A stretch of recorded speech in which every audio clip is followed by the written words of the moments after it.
Hello and welcome back to Storytime. So this is the all ages story time. So we are continuing with The Merry Adventures of Robin Hood, which is the Howard Pyle version. And there are about two famous versions. The other one is by somebody with the last name of Green, I believe. But he was from, I think, the 1930s or 40s.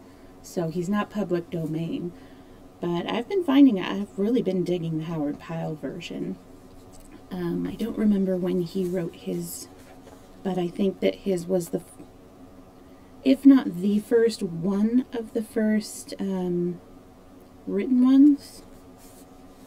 He also did the illustrations in this book, which it's a shame that I haven't scanned any of the illustrations. Maybe I could do that at a later time. I may put them actually up on the Discord, if I can remember to do that. But he actually wasn't from that long ago.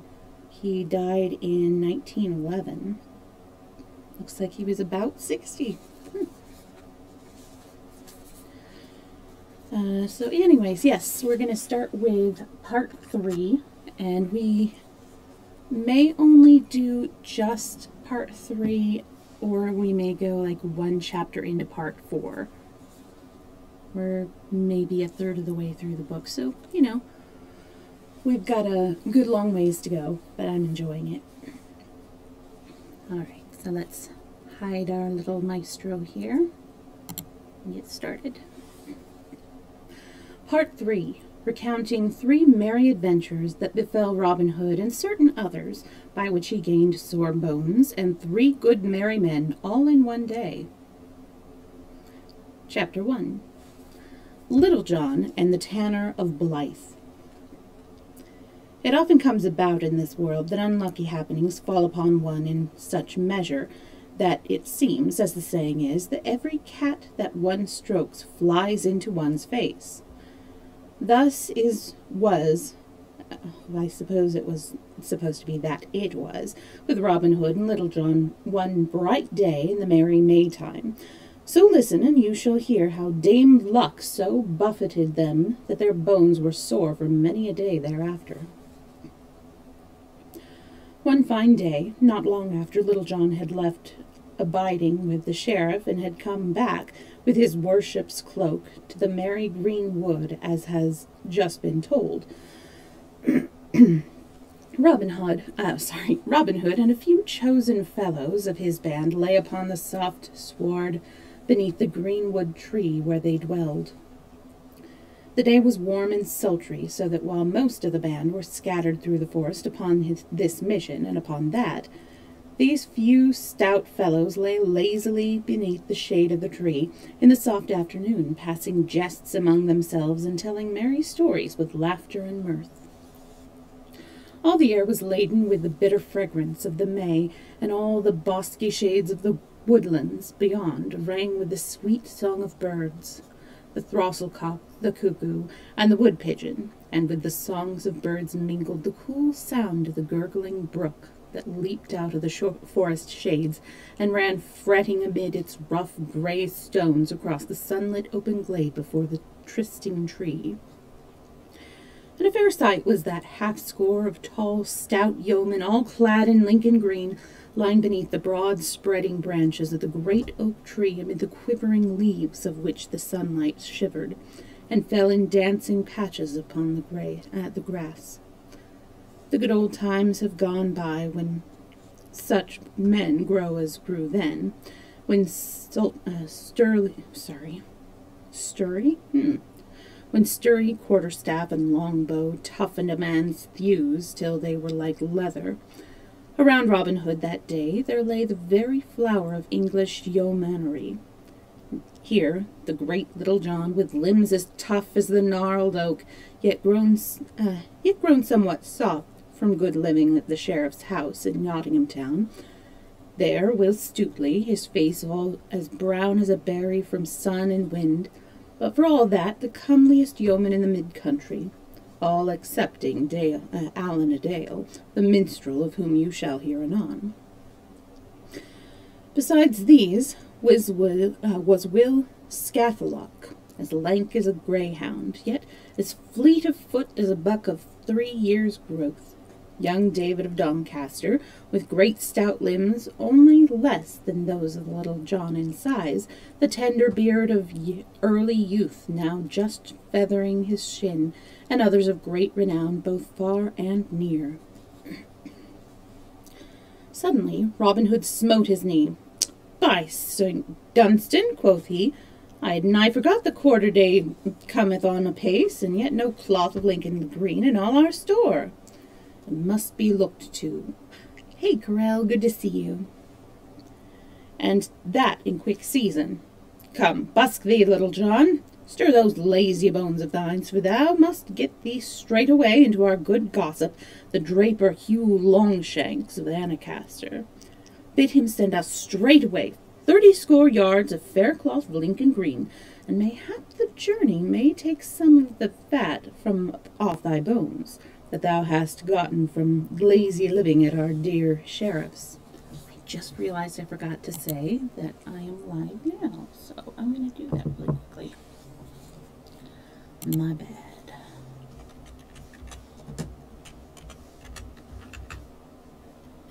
There we go.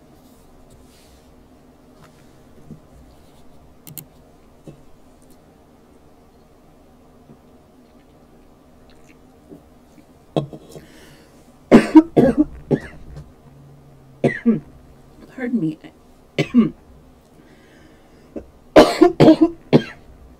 Water just went down the wrong pipe. This is going to be a moment. Oh, goodness. 17 degrees Fahrenheit. I hope that you have good, I almost said air conditioning. I hope you have good heating and nice warm blankets and all of that. Maybe a warm cat. Maestro, by the way, has been very, very snuggly lately.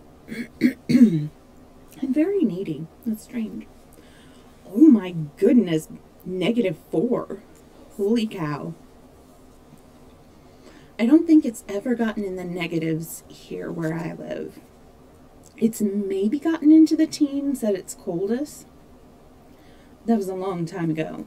It's usually in like the 30s, maybe high 20s.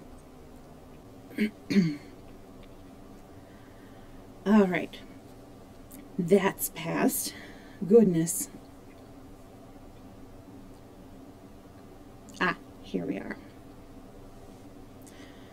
"Nay," muttered Little John, for he had heard so much upon this score that he was sore upon the point.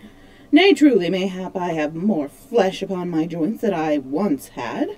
Yet, flesh or no flesh, I doubt not that I could still hold my place and footing upon a narrow bridge against a yeoman in Sherwood, or Nottinghamshire, for the matter of that, even though he had no more fat about his bones than thou hast, good master." Oh, yeah. Oof. I heard the weather has just been wild there lately. I know in Texas they have been having quite a time this week.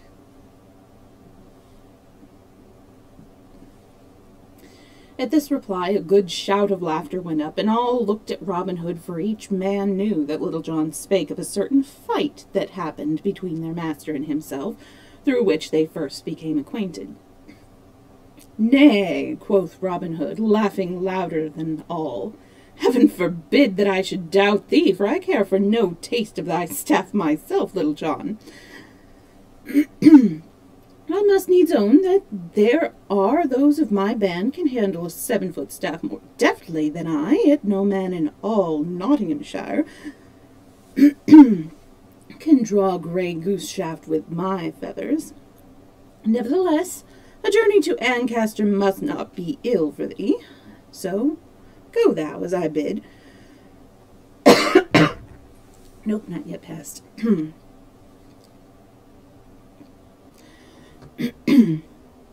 "So go thou, as I bid, and thou hadst best go this very evening, for since thou hast abided at the sheriff's, many know thy face, And if thou goest in broad daylight, thou mayst get thyself into a coil with some of his worship's men-at-arms. Bide thou here till I bring thee money to pay our good Hugh.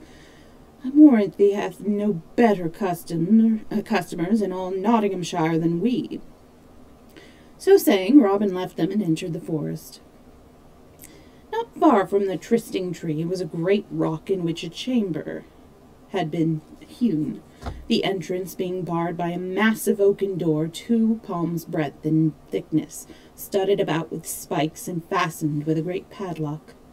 This was the treasure house of the band, and thither Robin Hood went, and, unlocking the door, entered the chamber, from which he brought forth a bag of gold which he gave to Little John, to pay Hugh Longshanks withal, for the cloth of Lincoln green.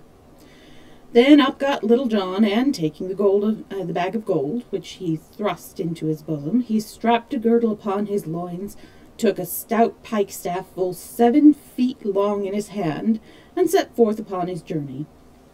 So he strode whistling along the leafy forest path that led to Fosse Way, turning neither to the right hand nor the left, until at last he came to where the path branched, leading on the one hand onward to Fosse Way, and on the other, as well Little John knew, to the Merry Blue Boar Inn. Here Little John suddenly ceased whistling and stopped in the middle of the path.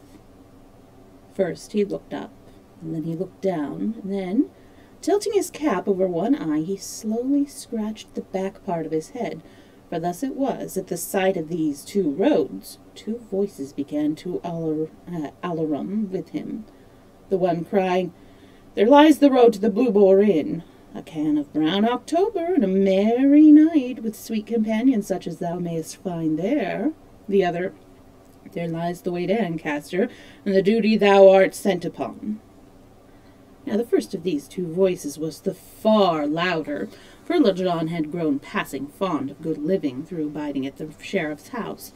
So presently, looking up into the blue sky, across which bright clouds were sailing like silver boats, and swallows skimming in circling flight, quoth he, "I fear me it will rain this evening, so I'll e'en stop at the Blue Boar till it passes by, for I know my good master would not have me wet to the skin." So without more ado, off he strode down the path that lay the way of his likings. Now there was no sign of any foul weather, but when one wishes to do a thing, as Little John did, one finds no lack of reasons for the doing. 4 merry wags were at the Blue Boar Inn, a butcher, a beggar, and 2 barefoot friars. Little John heard them singing from afar as he walked through the hush of the mellow twilight that he was now falling over hill and dale. Right glad were they to welcome such a merry blade as Little John.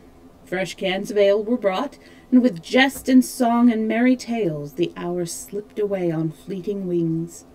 None thought of time or tide till the night was so far gone that Little John put by the thought of setting forth upon his journey again that night, and so bided at the Blue Boar Inn until the morrow. Now it was an ill piece of luck for Little John that he left his duty for his pleasure, and he paid a great score for it, as we are all apt to do in the same case, as you shall see. Up he rose at the dawn of the next day, and taking his stout pike-staff in his hands, he set forth upon his journey once more, as though he would make up for lost time. In the good town of Blythe there lived a stout tanner, celebrated far and near for feats of strength and many tough bouts at wrestling in the quarterstaff. For 5 years he had held the mid-country champion belt for wrestling. All the great Adam Lincoln cast him in the ring, till the great Adam Lincoln cast him in the ring and broke one of his ribs. But at quarterstaff he had never yet met his match in all the country about.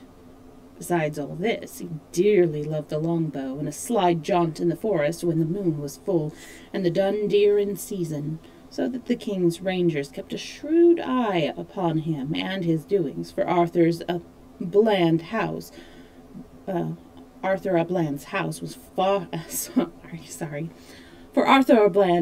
was apt to have a plenty of meat in it that was more like venison than the law allowed. Now Arthur had been to Nottingham town the day before Little John had set forth on his errand, there to sell a half-score of tanned cowhides. At the dawn of the same day that Little John left the inn, he started from Nottingham, homeward for Blythe. His way led, all in the dewy morn, past the verge of Sherwood Forest, where the birds were welcoming the lovely day with a great and merry jubilee. Across the tanner's shoulders was slung his stout quarterstaff, ever near enough to him to be gripped quickly, and in his head was a cap of doubled cowhide, so tough that it could hardly be cloven even by a broadsword. "Now," quoth Robin of Land to himself, when he had come to that part of the road that cut through a corner of the forest, "no doubt at this time of year the dun deer are coming from the forest depths higher to the open meadow field. Mayhap I may chance to catch a sight of the dainty brown darlings thus early in the morning." For there was nothing he loved better than to look upon a tripping herd of deer, even when he could not tickle their ribs with the cloth-yard shaft. Accordingly, quitting the path, he went peeping his way this way and that through the underbrush, saying now here and now there, with all the wiles of a master of woodcraft, and of one who had more than once donned a doublet of Lincoln green. Now as Little John stepped blithely along, thinking of nothing but of such fine things as the sweetness of the hawthorn buds that bedecked the hedgerows, or gazing upward at the lark that, springing from the dewy grass, hung aloft in quivering wings in the fellow sunlight, pouring forth its song that fell like a falling star from the sky, his luck led him away from the highway, not far from the spot where Arthur of Land was peeping this way and that through the leaves of the thickets. Hearing a rustle of the branches, Little John stopped and presently caught sight of the brown cowhide cap of the tanners moving along the bushes. "I do much wonder," quoth Little John to himself, "what yon knave is after, that he should go thus peeping and peering about. I verily believe that yon scurvy varlet is no better than a thief, and cometh here after our own and the good king's dun deer." For by much roving in the forest, Little John had come to look upon all of the deer in Sherwood as belonging to Robin Hood and his band as much as to the good King Harry.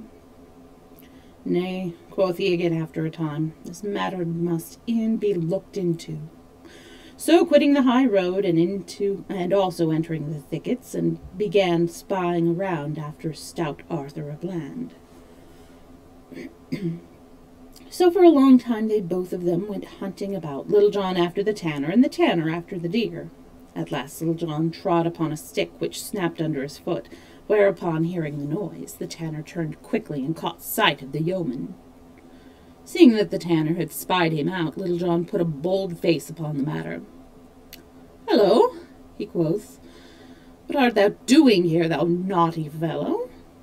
Who art thou that comest ranging Sherwood's path?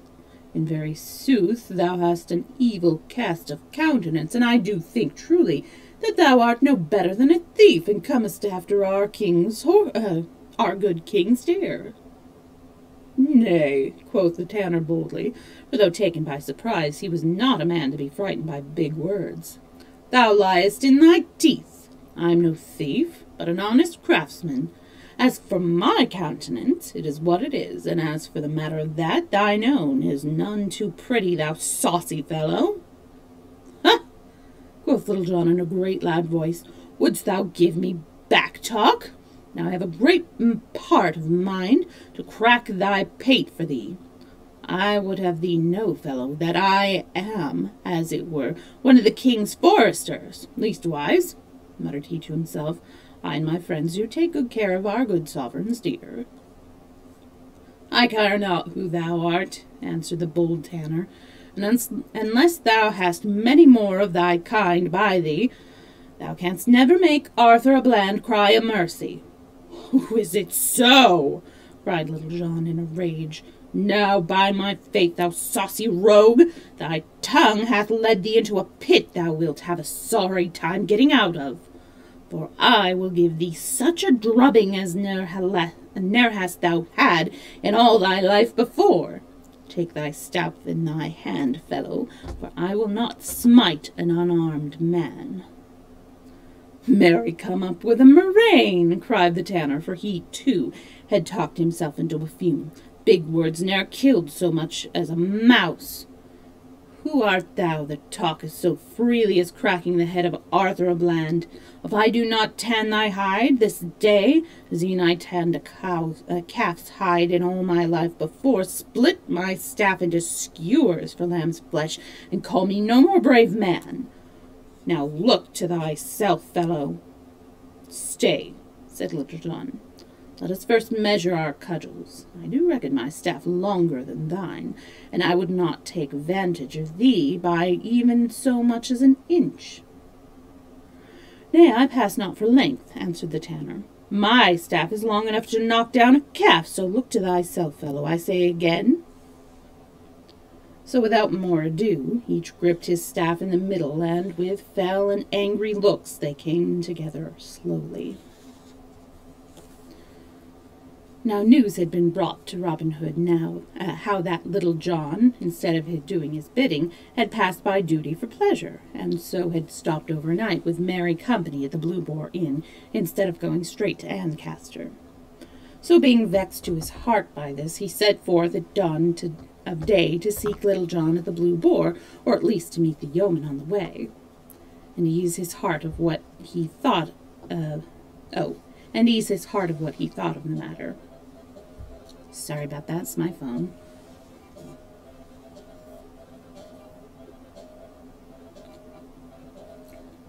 A good time to hydrate. It'll stop eventually. There we go. As thus he strode along in anger, putting together the words he would use to chide Little John, he heard, of a sudden, loud and angry voices, as of men in a rage, passing fell words back and forth from one to the other. At this, Robin Hood stopped and listened. "Surely," quoth he to himself, "that is Little John's voice, and he is talking in anger also. Methinks the other is strange to my ears. Now heaven forfend that my good trusty Little John should have fallen into hands of the king's rangers. I must see to this matter, and that quickly." Thus spake Robin Hood to himself, all his anger passing away like a breath from the window-pane, at the first thought that perhaps his trusty right-hand man was in some danger of his life. So cautiously he made his way through the thickets whence the voices came, and, pushing aside the leaves, peeped into the little open space where the two men, staff in hand, were coming slowly together. "Ha!" quoth Robin to himself, "here's merry sport afoot. Now I would give 3 golden angels from my own pocket if yon stout fellow would give Little John a right sound drubbing. It would please me to see him well thumped for having failed in my bidding. I fear me, though, there is but poor chance of my seeing such a pleasant sight." So saying, he stretched himself at length upon the ground, that he might not only see the sport the better, but that he might enjoy the merry sight at his ease. As you may have seen 2 dogs that think to fight, walking slowly round and round each other, neither cur wishing to begin the combat, so those 2 stout yeomen moved slowly around, each wanting for a chance to take the other unaware, and so get in the first blow. At last Little John struck like a flash, and rap! The tanner met the blow and turned it aside, and then smote back at Little John, who also turned the blow, and so this mighty battle began. Then up and down and back and forth they trod, the blows falling so thick and fast that at a distance one would have thought that half a score of men were fighting. Thus they fought for nigh a half an hour, until the ground was all ploughed up with the digging of their heels, and their breathing grew labored like the ox in the furrow. But Little John suffered the most, for he had become unused to such stiff labor, and his joints were not as supple as they had been before he went to dwell with the sheriff. All this time Robin Hood lay beneath the bush, rejoicing at such a comely bout of quarterstaff. "By my faith," quoth he to himself, "never had I thought to see Little John so evenly matched in all my life. Belike, though, he would have overcome yon fellow before this, had he been in his former trim." At last Little John saw his chance, and throwing all the strength he felt going from him into one blow that might have felled an ox, he struck at the tanner with might and main.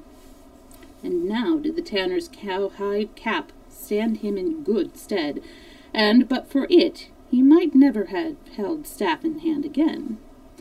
As it was, the blow he caught beside the head was so shrewd that it sent him staggering across the little glade, so that if Little John had had the strength to follow up his vantage, it would have been ill for stout Arthur. But he regained himself quickly, and, at arm's length, struck back a blow at Little John, and this time the stroke reached its mark, and down went Little John at full length, his cudgel flying from his hand as he fell. Then, raising his staff, stout Arthur dealt him another blow upon the ribs. "Hold!" roared Little John. "Wouldst thou strike a man when he is down?" "Ay, marry would I," quoth the tanner, giving him another thwack with his staff. "Stop!" roared Little John. "Help!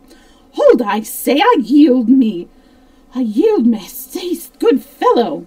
"Hast thou had enough?" asked the tanner grimly, holding his staff aloft. "I marry, and more than enough." "And thou dost own that I am the better man of the two?" "Yea, truly, and a murrain seize thee," said Little John, the first aloud and the last to his beard. "Then thou mayst go thy way, and thank thy patron saint that I am a merciful man," said the tanner. "A plague of such mercy as thine," said Little John, sitting up and feeling his ribs where the tanner had cudgelled him. "I make my vow my ribs feel as though every one of them were broken in twain. I tell thee, good fellow, I did think there was never a man in all of Nottinghamshire could do to me what thou hast done this day." "And so thought I also," cried Robin Hood, bursting out of the thicket and shouting with laughter till the tears ran down his cheek. "Oh, man," said he, as well as he could for his mirth, "thou didst go over like a bottle knocked from a wall. I did see the whole merry bout, and never did I think to see thee yield thyself so hand and foot to any man in all merry England. I was seeking thee to chide thee for leaving my bidding undone, but thou hast been paid all I owed thee, full measure, pressed down and overflowing. But this good fellow, marry, I did reach out his arm full length whilst thou stood gaping at him, and with a pretty rap tumbled thee over as never I have seen one tumbled before."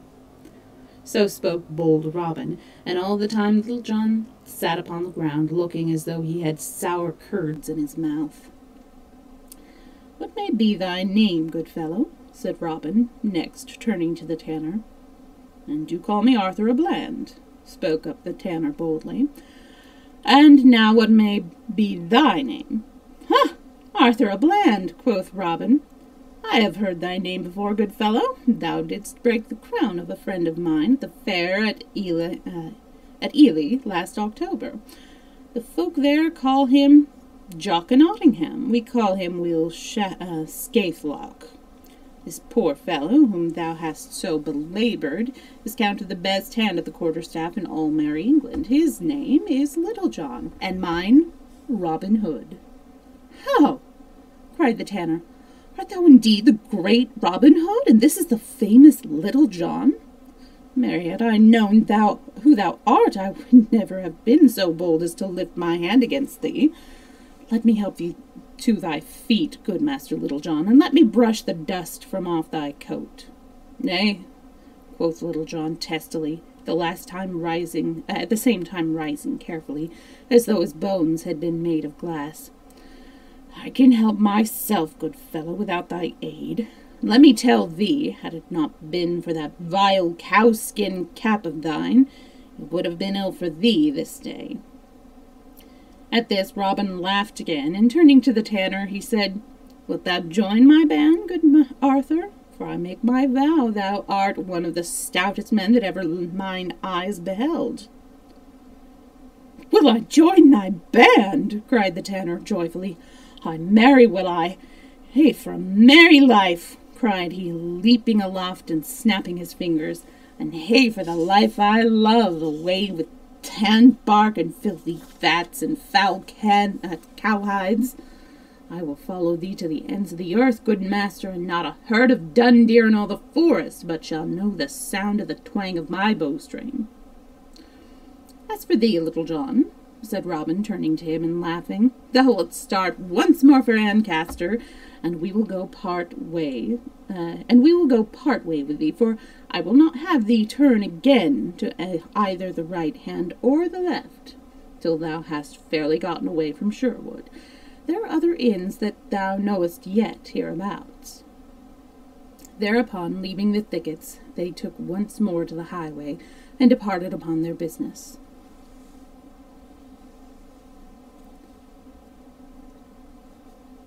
Oh yeah, it looks like we can get 4 chapters in. Chapter 2, Robin Hood and Will Scarlet. Thus they travelled along the sunny road, 3 stout fellows, such as you could hardly match anywhere else in all merry England. Many stopped to gaze after them as they strode along, so broad were their shoulders and so sturdy their gait. Quoth Robin Hood to Little John, "Why didst thou not go straight to Ancaster yesterday, as I told thee? Thou hadst not gotten thyself into such a coil, hadst thou done as I ordered." "I feared the rain that threatened," said Little John in a sullen voice, for he was vexed at being so chafed by Robin with what had happened to him. "The rain!" cried Robin, stopping of a sudden in the middle of the road and looking at Little John in wonder. "Why, thou great oaf, not a drop of rain has fallen these 3 days. Neither has any threatened, nor hath there been a sign of foul weather in earth or heaven or water." "Nevertheless," growled Little John, "the holy Saint Swithin holdeth the waters of the heaven in his pewter pot, and he could have poured them out, had he chosen, even from a clear sky, and wouldst thou have had me wet to the skin?" At this Robin Hood burst into a roar of laughter. "Oh, Little John," said he, what butter wits hast thou in that head of thine? Who could hold anger against such a one as thou art?" So saying, they all stepped out once more, with the right foot foremost, as the saying is. After they had travelled some distance, the day being warm and the road dusty, Robin Hood waxed thirsty, so, there being a fountain of water as cold as ice just behind the hedgerow, they crossed the stile and came to where the water bubbled up from beneath a mossy stone. Here, kneeling, and making cups of their palms of their hands, they drank their fill, and then, the spot being cool and shady, they stretched their limbs and rested them for a pace. In front of them, over beyond the hedge, the dusty road stretched away across the plain, being behind them the meadow lands and bright green fields of tender young corn lay broadly in the sun, and overhead spread the shade of the cool rustling leaves of the beech and tree. Pleasantly to their nostrils came the tender fragrance of the purple violets and wild thyme that grew within the dewy moisture of the edge of the little fountain, and pleasantly came the soft gurgle of the water. All was so pleasant and so full of the gentle joy of the bright Maytime that for a long time no one of the 3 cared to speak, but each lay on his back, gazing up through the trembling leaves of the trees to the bright sky overhead. At last Robin, whose thoughts were not quite so busy wool-gathering as those of the others, and who had been gazing around him now and then, broke the silence. "Hey day," quoth he, "not as a gaily feathered bird, I take my vow." The others looked and saw a young man walking slowly down the highway. Gay was he indeed, as Mary had said, and a fine figure he cut, for his doublet was of scarlet silk, and his stockings also. A handsome sword hung by his side, the embossed leathern scabbard being picked out with fine threads of gold. His cap was of scarlet velvet, and a broad feather hung down behind the back of one ear. His hair was long and yellow, and curled upon his shoulders, and in his hand he bore an early rose, which he smelled at daintily now and then. "By my life," quoth Robin Hood, laughing, "saw ye e'er such a pretty mincing fellow?" "Truly his clothes have overmuch prettiness for my taste," quoth Arthur a Bland. "But nevertheless his shoulders are broad and his loins are narrow, and seest thou, good master, how that his arm hangs from his body? They dangle not down like spindles, but hang stiff and bend at the elbow. I take my vow, there be no bread and milk limbs in those fine clothes, but stiff joints and tough thews." "Methinks thou art right, friend Arthur," said Little John. "I do verily think that yon is no such rose-leaf and whipped cream gallant as he would have one take him to be." "Pah!" quoth Robin Hood, "the sight of such a fellow doth put a nasty taste in my mouth. Look how he doth hold that fair flower betwixt his thumb and finger, as he would say, 'Good rose, I like thee not so ill, but I can bear thy odour for a little while.' I take it ye are both wrong, and verily believe that were a furious mouse to run across his path, he would cry, 'Law!' and 'Lackaday!' and fall straightway into a swoon. I wonder who he may be."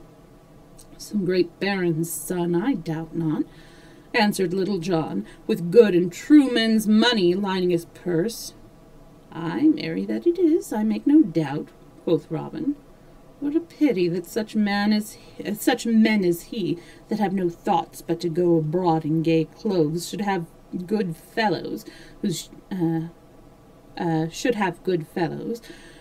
shoes they are not fit to tie, dancing at their bidding. By St. Dunstan, St. Alfred, St. Withold, and all the good men in the Saxon calendar, it doth make me mad to see such gay lordings from over the sea go stepping up on the necks of good Saxons, who owned this land before even their great-grandsires chewed rind of brawn. But the bright bow of heaven I will have by the bright bow of heaven I shall have their ill-gotten gains from them, even though I hang for it as nigh as e'er a forest tree in Sherwood." That was a tongue-twister of a sentence. "Why, how now, master?" quoth Little John. What heat is this? Thou dost set thy pot a-boiling, and may have no bacon to cook. Methinks yon fellow's hair is over-light for Norman locks. He may be a good man and true, for aught thou knowest." "Nay," said Robin, "my head against a leaden farthing, he is what I say. Whenever saw ye a Saxon mince along like that, as though he feared to muddy the toes of his shoes? At least I will go forth and stop him, and see whether his purse is free of foul money. If I am wrong, then he may go forward upon his journey without the loss of so much as a groat. But if I am right, I will pluck him as close as ever a goose was plucked for live feathers in midsummer. Thou sayest he is a sturdy fellow, Little John. Lie thou here and watch till I show thee how woodland life toughens a man, as easy living, such as thine hath been of late, drags him down. So lie ye both there, I say, till I show you how I drub this fellow." So saying, Robin Hood stepped forth from the shade of the beech tree, crossed the stile, and stood in the middle of the road, with his hands on his hips in the stranger's path. Meantime the stranger, who had been walking so slowly that all this talk was held before he came opposite the place where they were. Oh, good. Good to know you have a good stock of Coca-Cola. Meantime, the stranger, who had walked who was walking slow, okay, gathering my tongue about me. There we go. Meantime, the stranger, who had been walking so slowly that all this talk was held before he came opposite the place where they were, neither quickened his pace nor seemed to see that such a man as Robin Hood was in the world. So Robin stood in the middle of the road, waiting while the other walked slowly forward, smelling his rose and looking this way and that, and everywhere except at Robin. "Hold!" cried Robin, when at last the other had come close to him. "Hold! Stand where thou art!" "Wherefore should I hold, good fellow?" said the stranger in soft and gentle voice. "And wherefore should I stand where I am? Nevertheless, as thou dost desire that I should stay, I shall abide for a short time, that I may hear what thou mayest have to say to me." "Then," quoth Robin, "as thou dost so fairly do as I tell thee, and dost give me such soft speech, I will also treat thee with all due courtesy. I would have thee know, fair friend, that I am, as it were, a votary at the shrine of Saint Wilfrid, who, thou mayst know, took willy-nilly all their gold from the heathen, and melted it into candlesticks. Wherefore, upon such as come hereabouts, I levy a certain toll, which I use for a better purpose, I hope, than to make candlesticks withal. Therefore, sweet chuck, I would have thee deliver to me thy purse, that I may look into it, and judge, to the best of my poor powers, whether thou hast more wealth about thee than our law allows. For, as our good Gaffer Swanthold saith, he who is fat from over-living must needs lose blood." All this time the youth had been sniffing at the rose that he held betwixt his thumb and finger. "Nay," said he with a gentle smile, when Robin had done, "I do love to hear thee talk, thou pretty fellow, and if, haply, thou art not yet done, finish, I beseech thee. I have yet some little time to stay." "I have said all," quoth Robin, "and now, if thou wilt give me thy purse, I will let thee go thy way without let or hindrance, so soon as I shall see what it may hold. I will take none from thee if thou hast but little." "Alas, it doth grieve me much," said the other, "that I cannot do as thou dost wish. I have nothing to give thee. Let me go my way, I prithee. I have done thee no harm." "Nay, thou goest not," quoth Robin, "till thou hast shown me thy purse." "Good friend," said the other gently, "I have business elsewhere. I have given thee much time, and have heard thee patiently. Prithee, let me depart in peace." "I have spoken to thee, friend," said Robin sternly, "and I now tell thee again that thou goest not one step forward till thou hast done as I bid thee." So saying, he raised his quarterstaff above his head in a threatening way. "Alas," said the stranger sadly, "it doth grieve me that this thing must be. I fear much that I must slay thee, thou poor fellow." So saying, he drew his sword. "Put down thy weapon," quoth Robin. "I would take no vantage of thee. Thy sword cannot stand against an oaken staff such as mine. I could snap it like a barley straw. Yonder is a good oaken thicket by the roadside. Take thee a cudgel thence, and defend thyself fairly, if thou hast a taste for a good sound drubbing." First the stranger measured Robin with his eye, and then he measured the oaken staff. "Thou art right, good fellow," said he pleasantly. "Truly my sword is no match for that cudgel of thine. Bid thee a while till I get me a staff." So saying, he drew aside the rose that he had been holding all this time, thrust his sword back into the scabbard, and, with a more hasty step than he had yet used, stepped to the roadside, where grew the little clump of ground oaks Robin had spoken of. Choosing among them, he presently found a sapling to his liking. He did not cut it, but rolled up his sleeves a little way. He laid hold of it, placed his heel against the ground, and with one mighty pull plucked the young tree up by the roots from out the very earth. Then he came back, trimming away the roots and tender stems with his sword as quietly as if he had done naught to speak of. Little John and the tanner had been watching all that pass, but when they saw the stranger drag the sapling up from the earth, and had heard the rending and snapping of its roots, the tanner pursed his lips together, drawing his breath between them in a long inward whistle. "By the breath of my body," said Little John, as soon as he could gather his wits from his wonder, "sawest thou that, Arthur? Marry, I think our poor master will stand but an ill chance with yon fellow. By Our Lady, he plucked up yon green tree as if it were a barley straw." Whatever Robin Hood thought, he stood his ground, and now he and the stranger in scarlet stood face to face. Well did Robin Hood hold his own that day as a mid-country yeoman. This way and that they fought, and back and forth, and Robin's skill against the stranger's strength. The dust of the highway rose up around them like a cloud, so that at times Little John and the tanner could see nothing, but only hear the rattle of the staves against one another. Thrice Robin Hood struck the stranger, once upon the arm and twice upon the ribs, and yet had he warded all the other blows, only one of which, had it met its mark, would have laid stout Robin lower in the dust than he had ever done before. At last the stranger struck Robin's cudgel so fairly in the middle that he could hardly hold his staff in his hands. Again he struck, and Robin bent beneath the blow, and a third time he struck, and now not only fairly beat down Robin's guard, but gave him such a rap also that down he tumbled into the dusty road. "Hold!" cried Robin Hood, when he saw the stranger raising his staff once more.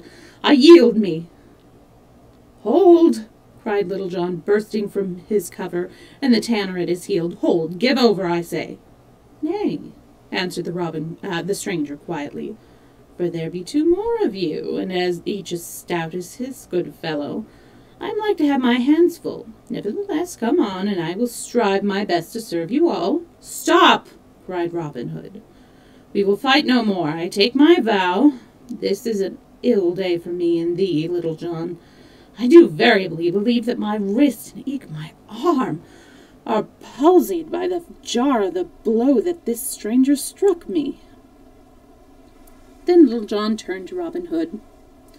"Why, how now, good master," said he. "Alas, thou art in an ill plight. Marry, thy jerkin is all befouled with the dust of the road. Let me help thee to arise." "A plague on thy aid!" cried Robin angrily. "I can get to my feet without thy help, good fellow." "Nay, but let me at least dust off thy coat for thee. I fear thy poor bones are mightily sore. Oh, thank you for the hydration reminder."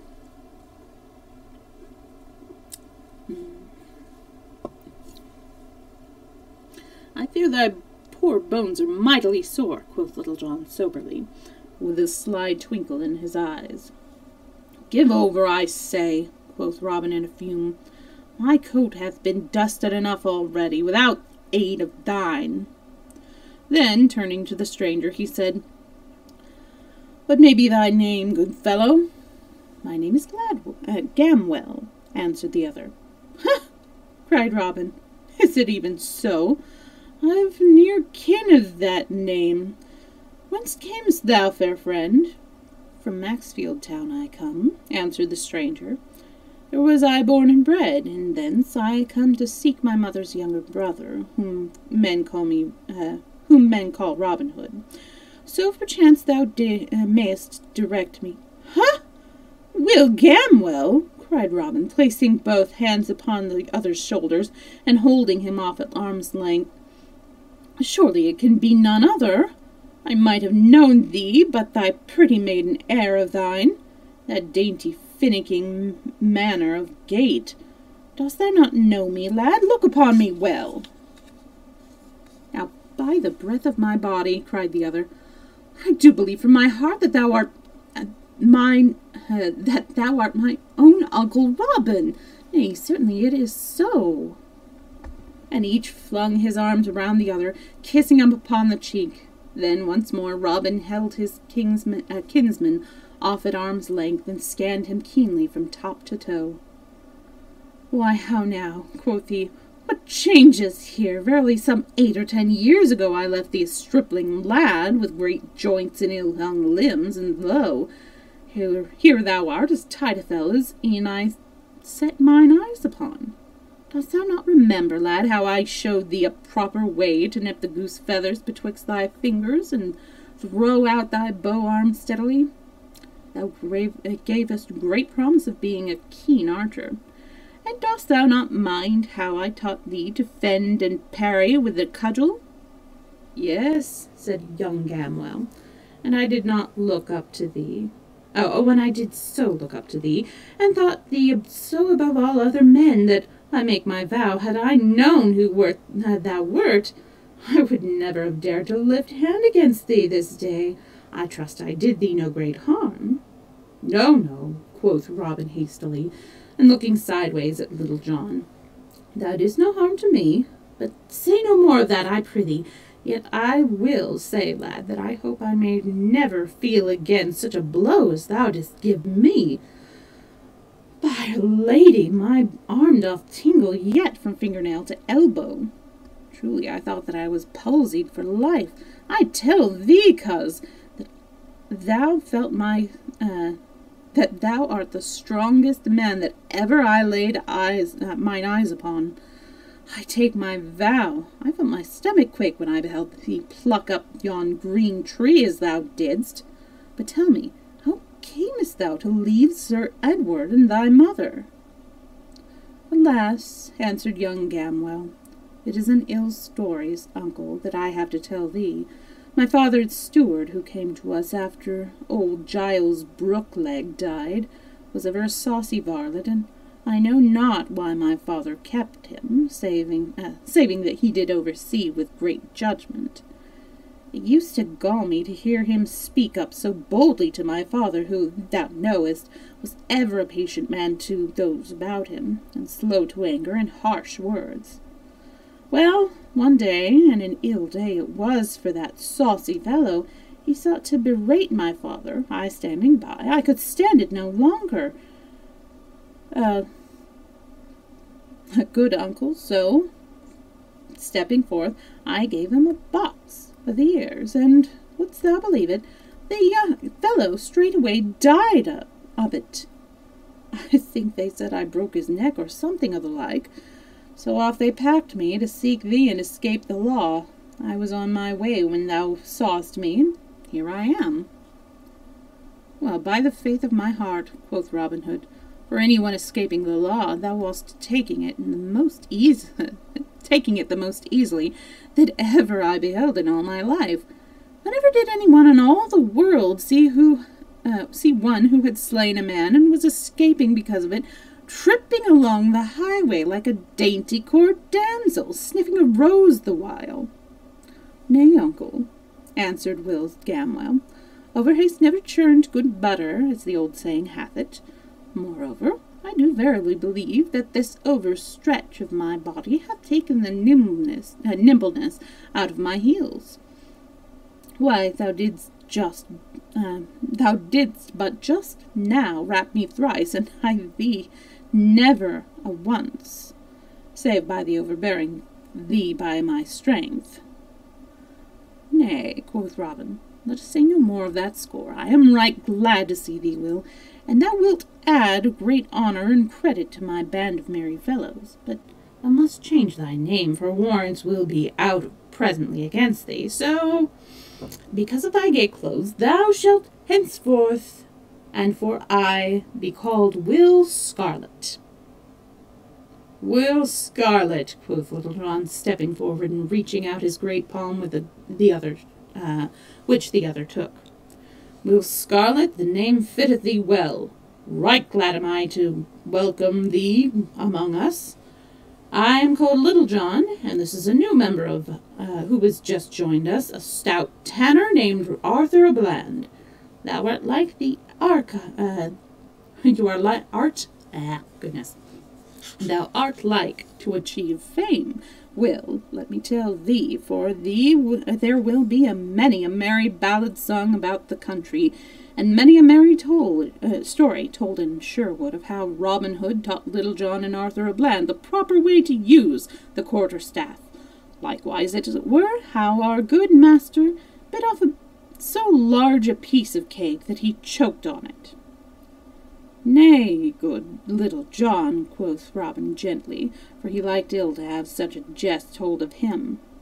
Why should we speak of this little matter? Prithee, let us keep this day's doings among ourselves. With all my heart, quoth Little John. But good master, I thought that thou didst love a merry song, because thou hast so often made a jest about a certain increase of fatness on my joints. So of flesh gathered by my abiding with a share of nay, good Little John, said Robin hastily. I do bethink me I have said full enough on that score. It is well, quoth Little John, for in truth I myself have tired of it somehow. But now I bethink me, thou didst also seem minded to make a jest of the rain that threatened last night. So nay, then, said Robin Hood testily, I was mistaken. I remember me now. It did seem to threaten rain. Truly I did so think myself, quoth Little John. Therefore, no doubt, thou dost think it was wise of me to abide all night at the Blue Boar Inn instead of venturing forth in such stormy weather, dost thou know not? A plague of thee and thy doings, cried Robin Hood. If thou wilt have it so, thou wert right to abide wherever thou didst choose. Once more it is well, quoth Little John. As for myself, I have been blind this day. I did not see thee drubbing. I did not see thee tumbled head over heels. Oh, I did not see thee drubbed. I did not see thee tumbled head over heel in the dust, and if any man say that thou wert, I can with a clear conscience rattle this lying tongue betwixt his teeth. Come, cried Robin, biting his nether lip, while the others could not forbear laughing. We will go no further today, but will return to Sherwood, and thou shalt go to Ancaster another time, Little John.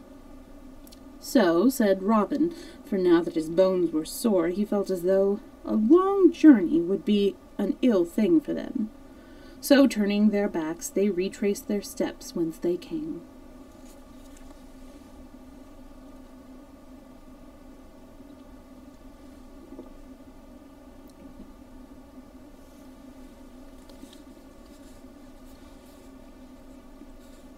Chapter 3. The Merry Adventure with Midge the Miller. When the four yeomen had travelled for a long time towards Sherwood again, high noontime being past, they began to wax hungry. Quoth Robin Hood, I would that I had somewhat to eat. Methinks a good loaf of white bread, with a piece of snow-white cheese, washed down with a draught of humming ale, were a feast for a king. Since thou speakest of it, said Will Scarlet, methinks it would not be amiss myself. There is that within me crieth out, victuals, good friend, victuals. I know a house near by, said Arthur Bland, and had I but the money, I would bring ye that ye speak of, to wit, a sweet loaf of bread, a fair cheese, and a skin of brown ale. For the matter of that, thou knowest I have money by me, good master, quoth Little John. Why, so thou hast, Little John, said Robin. How much money will it take, good Arthur, to buy us meat and drink? I think that 6 broad pennies would buy food enough for a dozen men, said the tanner. Then give him 6 pennies, Little John, quoth Robin, for methinks food for the 3 men will about fit my need. Now get thee gone, Arthur, with the money, and bring the food here, for there is a sweet shade in that thicket yonder, beside the road, and there will we eat our meal. Oh, thank you for the hydration.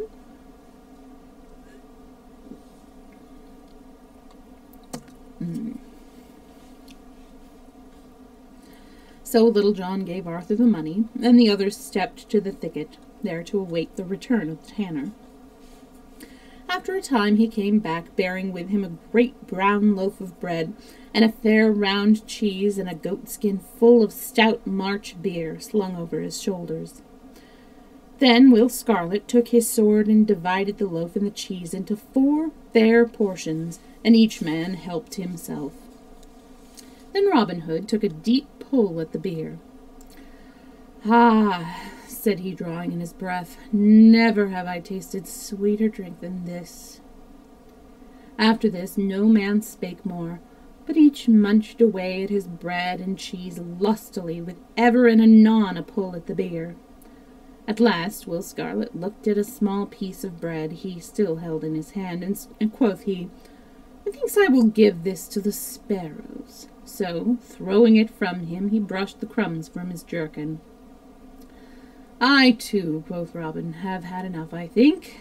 And as for Little John and the tanner, they had by this time eaten every crumb of their bread and cheese. "Now, sweet friends," quoth Robin, gathering up the skin of beer that was not yet nearly empty, "I do wish that ye may ever have such happiness as a good stout meal like this bringeth to my heart. Thus pledging you all, I drink to your health, and that it may ever remain such as it is this day." So saying, he took a long, hearty pull at the stout beer. Next Will Scarlet took the skin, then Little John, and the last of all the stout tanner. A good full skin of beer, as fat as a town tradesman, began the round.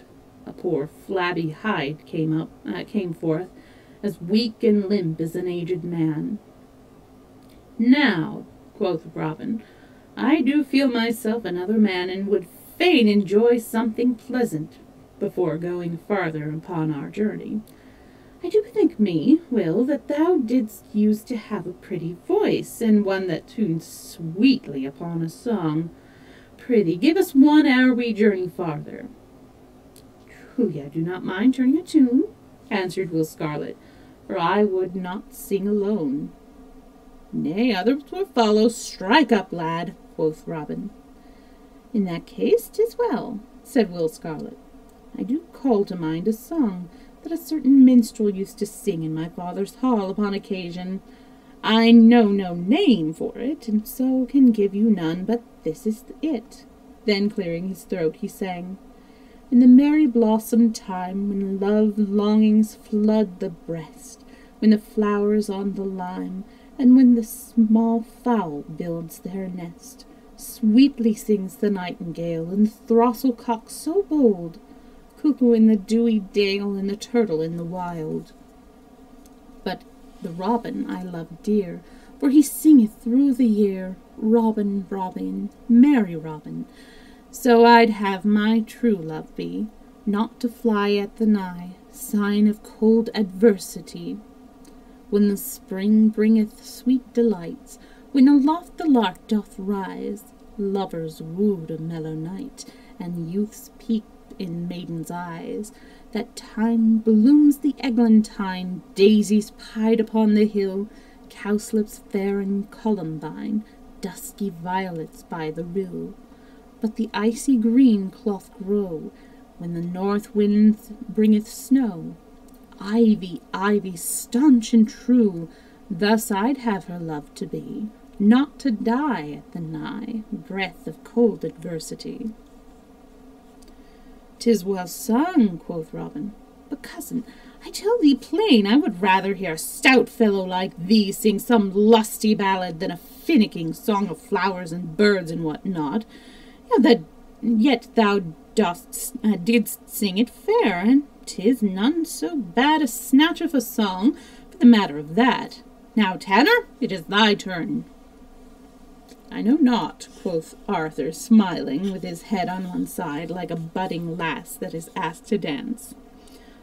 "I know not that I can match our sweet friend's song, Moreover, I do verily think that I have caught a cold, and have a certain tickling and huskiness in the windpipe.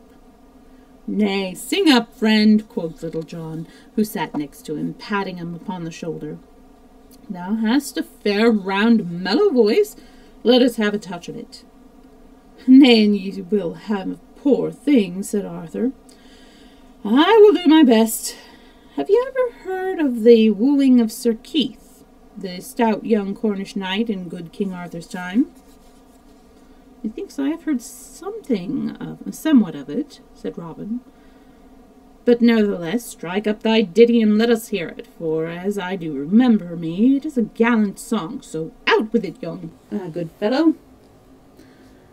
Thereupon, clearing his throat, the tanner without more ado began to sing the ballad, The Wooing of Sir Keith.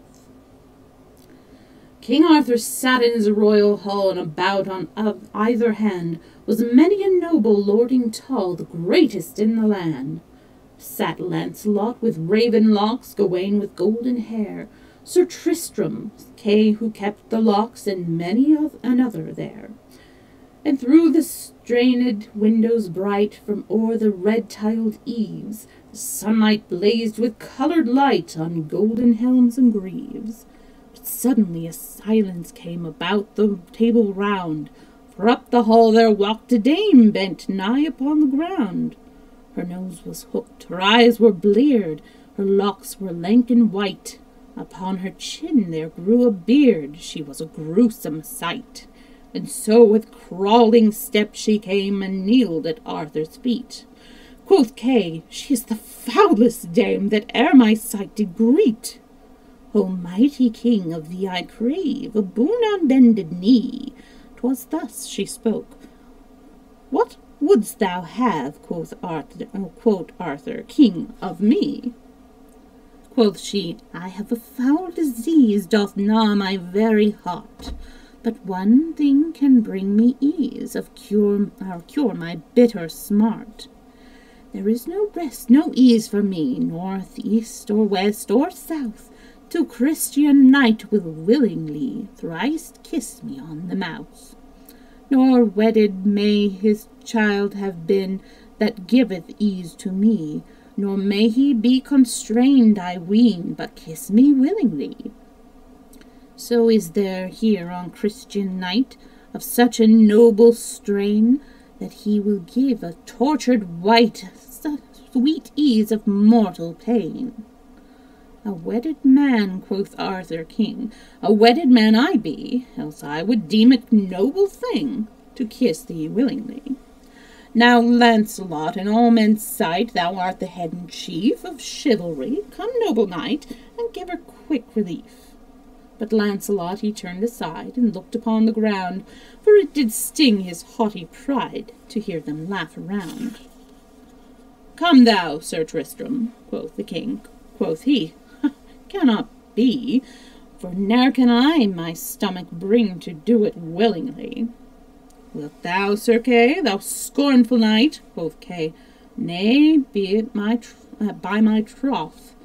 What noble dame would kiss a knight that kissed so foul a mouth? Wilt thou, Gawain? I cannot, king. Sir Geraint? Nay, not I. Geraint. My kisses no relief would bring, for sooner would I die. Then up and spake the youngest man of all about the board, ha, there we go. Then up and spake the youngest man of all about the board. Now such relief as Christian can I'll give to her, my lord. It was Sir Keith, a youthful knight, yet strong of limb and bold, with beard upon his chin as light as finest threads of gold. Quoth Kay, we have no mistress yet, but he may call his own. But here is one that's quick to get, as she herself has shown. He kissed her once, he kissed her twice, he kissed her 3 times o'er. A wondrous change came in a trice, and she was foul no more. Her cheeks grew red as any rose, her brow was white as lawn, her bosom like the winter snows, her eyes like those of fawn. Her breath grew sweet as summer breeze that blow the meadows o'er. Her voice grew soft as rustling trees and cracked and harsh no more. Her hair grew glittering like the gold, her hand as white as milk. Her filthy rags so foul and old were changed to robes of silk. In great amaze the knights did stare. Quoth Kay, I make my vow, if it will please thee, lady fair, I'll gladly kiss thee now. But young Sir Keith kneeled on his one knee, and kissed her robes so fair. O let me be thy slave, said he, for none of to thee compare. She bent her down, she kissed his brow, she kissed his lips and eyes. Quoth she, Thou art my master now, my lord, my love, arise. And all the wealth that is mine own, my lands I give to thee, for never knight hath lady shown such noble courtesy. Bewitched was I in bitter pain, but thou hast set me free, so now I am again myself again, I give myself to thee. Yea, truly, quoth Robin Hood, when the tanner had made an end of singing, it is as I remember it, a fair ditty, and a ballad with a pleasing tune of a song. It hath oftentimes seemed to me, said Will Scarlet, that it hath a certain motive in it, even such as this, that a duty which seemeth to us sometimes ugly and harsh, when we do kiss it fairly upon the mouth, so to speak, is no such foul thing after all. Methink thou art right, quoth Robin, on contrariwise, that when we kiss a pleasure that appeareth gay, it turneth foul to us. Is it not so, Little John? Truly such a thing hath brought thee sore thumps this day. Nay, man, never look down in the mouth. Clear thy pipes, and sing us a ditty. Nay, said Little John, I have none as fair as that Mary Arthur, Mary Arthur has told. They are all poor things that I know. Moreover, my voice is not in tune today, and I would not spoil even a tolerable song by ill singing. Upon this all pressed Little John to sing, so that when he had denied them a proper length of time, such as is seemly in one that is asked to sing, he presently yielded.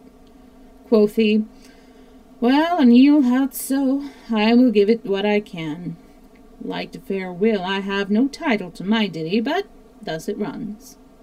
Then clearing his voice, he sang, O lady mine, the spring is here, with a hey nonny nonny, the sweet love's reason of the year, with a ninny ninny nonny.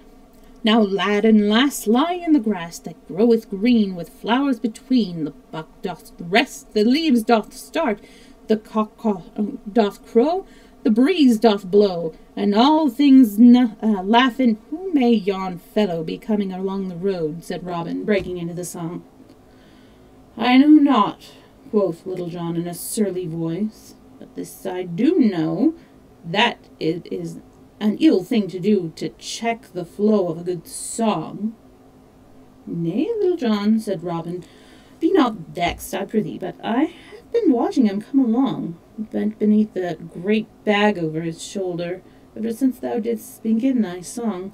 Look, Little John, I pray, and see if thou knowest him. Little John looked whither Robin Hood pointed.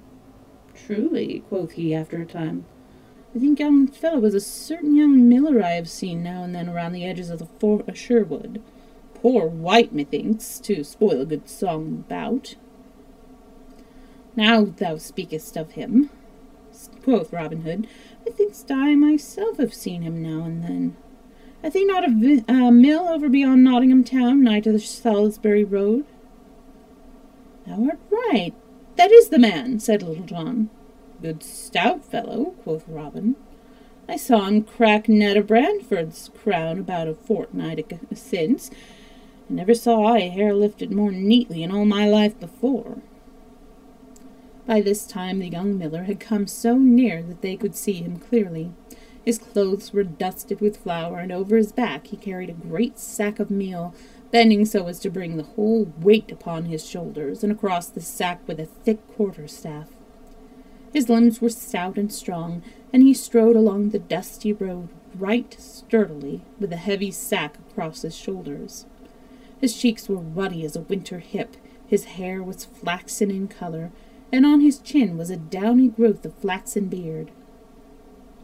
"A good honest fellow," quoth Robin Hood, "and such a one as is a credit to English yeomanry. Now let us have a merry jest with him. We will go forth as though we were common thieves, and pretend to rob him of his honest gains. Then we will take him into the forest and give him a feast such as his stomach never held in all of his life before. We will flood his throat with a good canary, and send him home with crowns in his purse for every penny he hath. What say ye, lads?" "Truly, it is a merry thought," said Will Scarlet. "It is well planned," quoth Little John, "but all the saints preserve us from any more drubbings this day. Oh, Mary, my poor bones ache so that I—" "Prithee, peace, Little John," quoth Robin. "Thy foolish tongue will not get us both well laughed at yet." "My foolish tongue, forsooth," growled Little John to Arthur a Bland. "I wouldn't keep our master from getting us into another coil this day." But now the miller, plodding along the road, had come opposite to them, to where the yeoman lay hidden, whereupon all four of them ran at him and surrounded him. "Hold, friend!" cried Robin to the miller, whereupon he turned slowly, with the weight of the bag upon his shoulder, and looked at each in turn all bewildered, for though a good stout man, his wits did not skip like roasting chestnuts. "Who bids me stay?" said the miller in a voice deep and gruff, like the growl of a great dog. "Marry, that do I," quoth Robin, "and let me tell thee, friend, thou hadst better mind my bidding." "And who art thou, good friend?" said the miller, throwing the sack of meal from his shoulder to the ground. "And who are those with thee?" "We are 4 good Christian men," quoth Robin, "and we would fain help thee by carrying part of thy heavy load." "I give you my thanks," said the miller, "but my bag is none that heavy that I cannot carry it in myself." "Nay, thou dost mistake," quoth Robin. "I meant that thou mightest perhaps have some heavy farthing or pence about thee, not to speak of silver and gold. Our good Gaffer Swanthird saith that gold is an over-heavy burden for a 2-legged ass to carry, as we would e'en lift some of this load from thee." "Lass," cried the miller, "what would ye do to me? I have not about me so much as a clipped groat. Do me no harm, I pray you, but let me depart in peace. Moreover, let me tell you that ye are upon Robin Hood's grounds, and should he find you seeking to rob an honest craftsman, he will clip your ears to your head and scrounge you even to the walls of Nottingham." In truth, I fear Robin Hood no more than I do myself," quoth Robin. "Thou must this day give up to me every penny thou hast about thee. Nay, if thou dost budge an inch, I will rattle this staff about thine ears." "Nay, smite me not," cried the miller, throwing up his elbow as though he feared the blow. "Thou mayest search me if thou wilt, but thou wilt find nothing upon me, pouch, pocket, or skin." "Is it so?" quoth Robin Hood, looking keenly upon him. "I believe that what thou tellest me is no true tale. If I am not such mistook, thou hast somewhat in the bottom of that fat sack of meal. Good Arthur, empty the bag upon the ground. I warrant thou wilt find a shilling or 2 in the flour." "Alas!" cried the miller, falling upon his knees. "Spoil not all my good meal. It can better you not, and will ruin me. Spare it, and I will give up the money in the bottom of the bag." "Ha!" quoth Robin, nudging Will Scarlet. "Is it so? And have I found where thy money lies? Marry, I have a wondrous nose for the blessed image of good King Harry. I thought that I smelled gold and silver beneath the barley meal. Bring it straight forth, miller." Then slowly the miller rose to his feet, and slowly and unwillingly he untied the mouth of the bag, and slowly thrust his hands into the meal, and began fumbling about with his arms buried to the elbow in the barley flour. The others gathered round him, their heads together, looking and wondering what he would bring forth. So they stood, all with their heads close together, gazing down into the sack, But while he pretended to be searching for the money, the miller gathered 2 great handfuls of meal. "Ha!" quoth he. "Here they are, the beauties!" Then, as the others leaned still more forward to see what he had, he suddenly cast the meal into their faces, filling their eyes and noses and mouths with the flour, blinding and half choking them. Arthur à Bland was worse off than any, for his mouth was open, agape with wonder at what was to come, so that a great cloud of flour blew down his throat, setting him a-coughing till he could scarcely stand. Then, while all 4 stumbled about, roaring with the smart of the meal in his eyeballs, and while they rubbed their eyes till the tears made great channels in their faces through the meal, the miller seized another handful of flour and another, throwing it in their faces, so that even had they had a glimmering of light before, they were now as blind as ever a beggar in Nottinghamshire, while their hair and beards and clothes were as white as snow. Then, catching up his great crab-staff, the miller began lying about him as though he were clean gone mad. This way and that clipped the flour like the 4, like peas on a drumhead, but they could see neither to defend themselves nor to run away. Thwack, thwack went the miller's cudgel across their backs, and at every blow great white clouds of flour rose in the air from their jackets and went drifting down the breeze. "Stop!" roared Robin at last. "Give over, good friend." "I am Robin Hood." "Thou liest, thou knave!" cried the miller, giving him a rap on the ribs that sent up a great cloud of flour like a puff of smoke. "Stout Robin never robbed an honest tradesman. Ha! Thou wouldst have my money, wouldst thou?" And he gave him another blow. "Nay, thou art not getting thy share, thou long-legged knave. Share and share alike." And he smote Little John across the shoulders, so that he sent him skipping half across the road. "Nay, fear not, if it is thy turn now, Blackbeard." And he gave the tanner a crack that made him roar for all his coughing. "How now, red coat? Let me brush the dust from thee," cried he, smiting Will Scarlet. And so he gave them merry words and blows until they could scarcely stand, and whenever he saw one like to clear his eyes, he threw more flour in his face. At last Robin Hood found his horn and clapped it to his lips, blew 3 loud blasts upon it. Now it chanced that Will Stutely and a party of Robin's men were in the glade not far from where this merry sport was going forward. Hearing the hubbub of voices and blows that sounded like the noise of a flail in the barn in winter time, they stopped listening and wondering what was toward. Quoth Will Stutely, "Now, if I mistake not, there is some stout battle with cudgels going forward not far hence. I would fain see this pretty sight." So saying, he and the whole party turned their steps whence the noise came. When they had come near where all the tumult sounded, they heard the 3 blasts of Robin's bugle horn.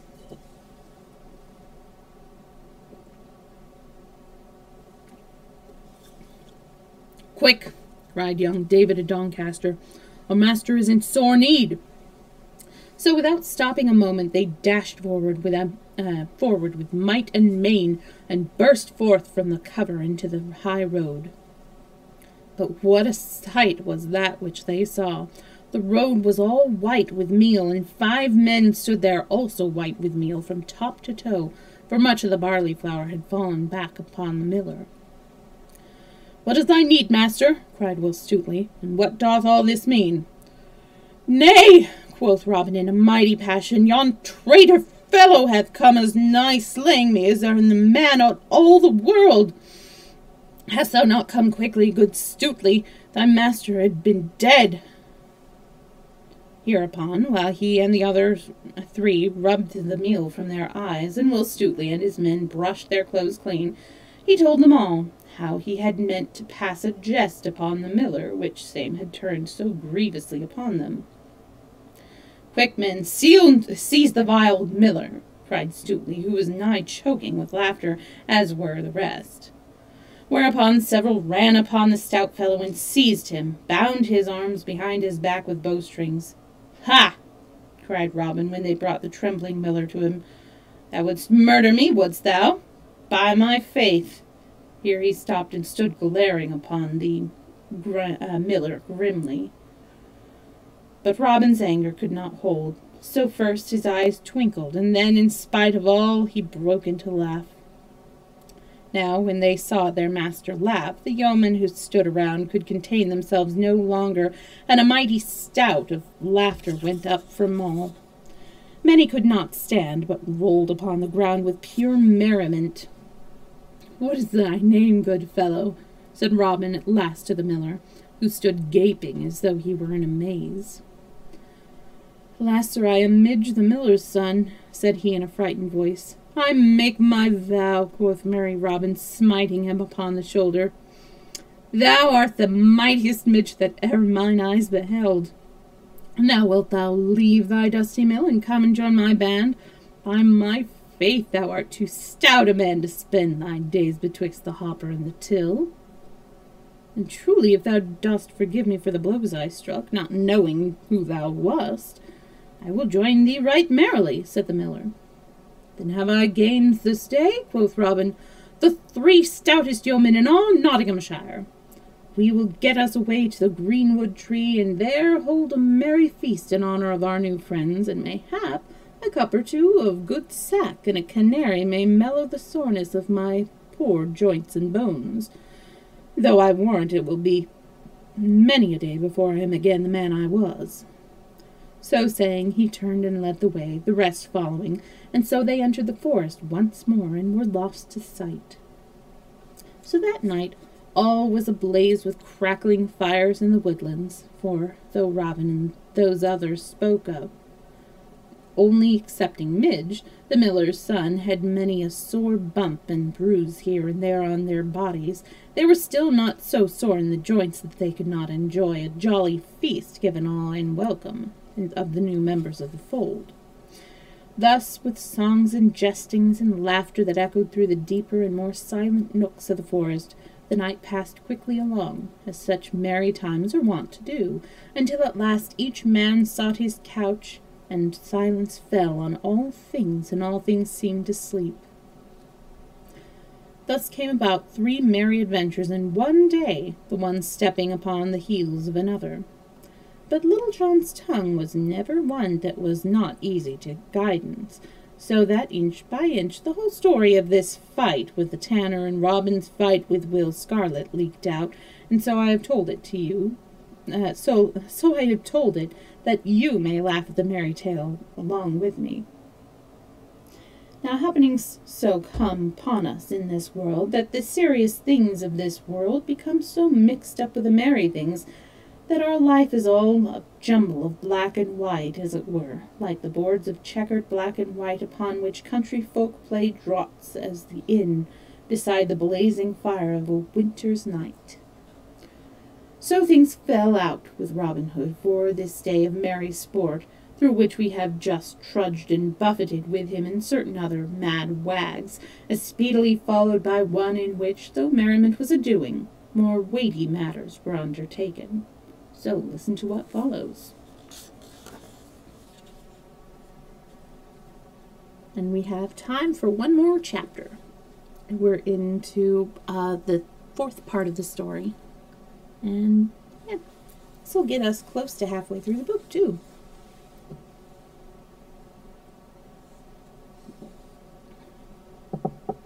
Part 4th, in which it is told how Allan a Dale was brought to Robin Hood, who promised to help him in trouble. Also, how Robin sought the curtal friar of Fountain Abbey, with that aim in view. Likewise, it is recounted how Robin Hood brought 2 true lovers together that would else have been made unhappy all their lives. Chapter 1. Robin Hood and Allan a Dale. It has just been told how 3 unlucky adventures fell upon Robin Hood and Little John, all in one day, bringing them sore ribs and aching bones. So next we will tell how they made up for those ill happenings by a good action that came about not without some small pain to Robin. 2 days had passed by, and somewhat of the soreness had passed away from Robin Hood's joints, Yet still, when he moved of a sudden, and without thinking, pain here and there would, as it were, jog him, crying, "Oh, thou hast had a drubbing, good fellow."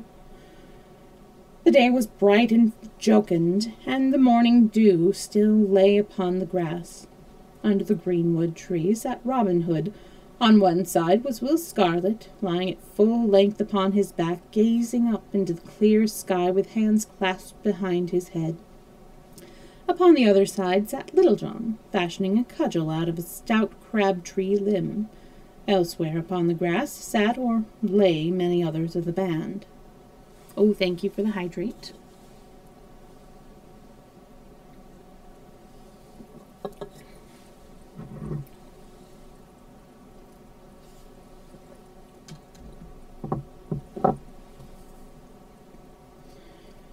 Will Scathelocke, who was as full of tales and legends as an egg is of meat, was telling of the adventures that befell brave Sir Caradoc of the Shrunken Arm of King Arthur's time, and of his love to his one true maid, and of what they dared and suffered for each other's sake.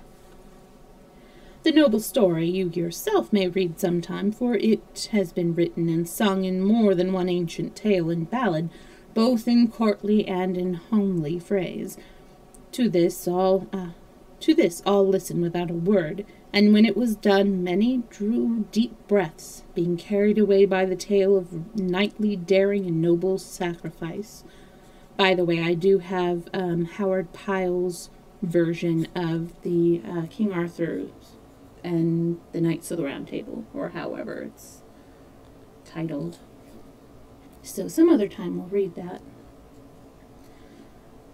"Doth make a man better," quoth Robin Hood, "to hear of those noblemen that lived so long ago. When one doth list to such tales, his soul doth say, Put by thy poor little likings, and seek to do likewise. Truly one may not do as nobly as oneself, but in striving one is better. I mind me our good Gaffer Swanfold was wont to say, He who jumps for the moon and gets it not leaps higher than he who stops for a penny in the mud." "Truly," quoth Will Stutely, "it is a fine thought, but nevertheless, good master, the one gets a penny and the other gets not, and without the penny one is like to go with an empty stomach. These same stories are well to listen to, but ill to follow, say I." "By the faith of my heart," quoth merry Robin, "thou dost ever trip up a lofty thought that gazes in the sky and dost bring its nose in the dust. Nevertheless, thou hast a shrewd wit in thy head, good Stutely, and now that thou bringest me to things of the world, I do bethink me that we have had no one to dine with us for this long time. Our money groweth low in the purse, for no one hath come to pay a reckoning for many a day. Now busk thee, good Stutely, and choose thee 6 men, and get thee gone to Fossey way, or thereabouts, and see what thou bringest someone to eat with us this evening. Meantime we will prepare a grand feast to do whosoever may come the greater honour. And stay, good Will Stutely, I would have thee take Will Scarlet with thee, for it is meet that he should become acquaint with the ways of the forest." "Nay, do I thank thee, good master," quoth Stutely, springing to his feet. "There are a lot of Wills in this.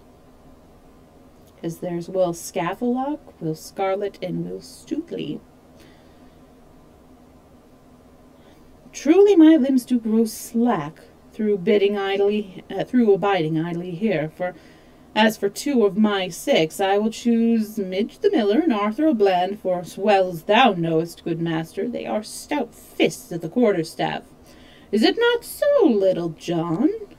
At this they all laughed, but Little John and Robin, who twisted up the face. "I can speak for Midge," said he, "and likewise for my cousin Scarlet. This very blessed morn I looked at my ribs and found them as many colours as a beggar's cloak."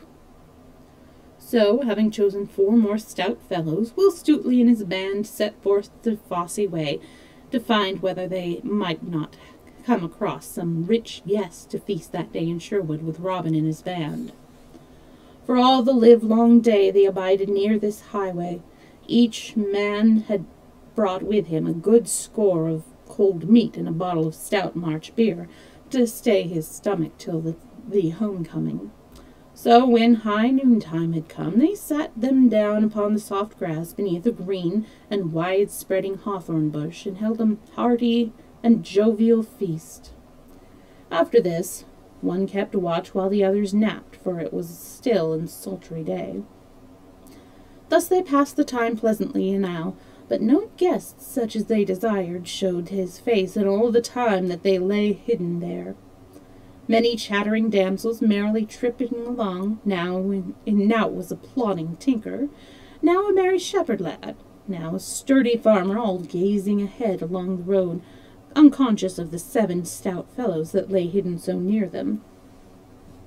Such were the travellers along the way, but fat abbot, rich esquire, or money-laden usurer came there none. At last the sun began to sink low in the heavens, the light grew red, and the shadows long. The air grew full of silence. The birds twittered sleepily, and from afar came, faint and clear, the musical sound of the milkmaid calling the kine home to the milking.